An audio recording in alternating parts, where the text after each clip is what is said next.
जी दोस्तों, ये हमारे ज़वियार भाई हैं, मोहम्मद ज़वियार, रैबिट फार्म लाहौर।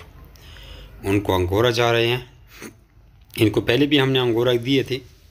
हमारा एग्रीमेंट ऑलरेडी हमारे इनके साथ चल रहा था, लेकिन एक जोड़े की उन्होंने और ख्वाहिश की। हमने कहा चलो मेल का एग्ज़ाम ले लें कि मेल कैसे है, मीटिंग सही तरीके से करता है या नहीं करता। ये मेल की वूल क्वालिटी देखें।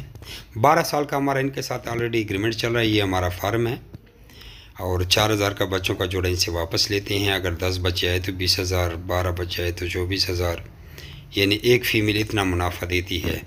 जैसे कि आप लोगों को पता है कि अंगोरा का 1,000-1,200 रुपये का भी जोड़ा मार्केट में सेल नहीं हो रहा, लेकिन जमी रैबिट फार्मिंग कंपनी पाकिस्तान आपसे 4,000 का जोड़ा उठा रही है। ये आप लोगों के साथ एग्रीमेंट होता है। ये बाकी लोगों की कार्गो आप देखें, ये सब की कार्गो हो रही है इकट्ठी। हम दिन में करते हैं 5-10 बंदों की, जितने भी हों, मुदस्सिर लाहौर वगैरह वगैरह सबकी कार्गो है।